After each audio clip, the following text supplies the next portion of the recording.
Hello guys, and welcome back to my channel, ni Destiny.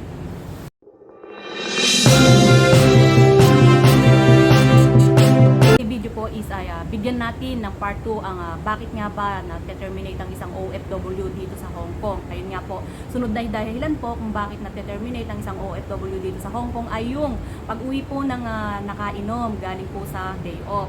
At ayaw po ng mga amo natin yan. Ang gusto po nila yung pag-uwi tayo ng bahay, yung maayos po tayo, hindi po tayo nakainom kasi hindi naman po tayo pumunta rito sa Hong Kong para magbisyo-bisyo, mag-inom-inom, gimmick-gimmick, ayun nga po.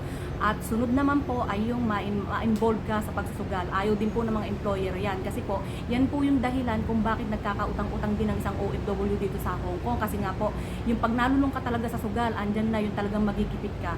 Isipin po natin lagi na kaya tayo nandito sa Hong Kong ay para magtrabaho, para alalahanin po natin yung mga naghihintay po sa atin sa Pilipinas na umaasa po ng ating padala. Hindi po yung nagtrabaho po tayo rito para mag-inom o magsugal.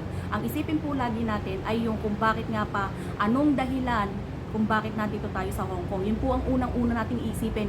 Hindi po natin kailangang mangutang para sa bisyo natin, para makisapagsabayan po sa mga taong walang alam kung hindi po gumimik ng gumimik. Pumunta po tayo sa mga taong maganda po ang impluensya sa atin. Hindi po yung mga taong ipapahamak po tayo o yung mga tao na walang alam kung hindi magpasarap-sarap lang dito kasi nga wala silang iniintindi. Pero mostly naman kahit may iniintindi sila, talagang andun pa rin sila na hindi pa rin nila talaga naaalis yung talagang gusto pa rin nila talaga ng gumimik-gimik. Kaya ayan po ang nagiging isa pa. Pangalawa at pangatlo, nagiging dahilan talaga kung bakit na-terminate ang isang OFW dito sa Hong Kong. Ayun, hanggang dito na lang po ang aking vlog at sa susunod po, sana po supportahan nyo ang aking video. Ayun, thank you so much po. Mwah!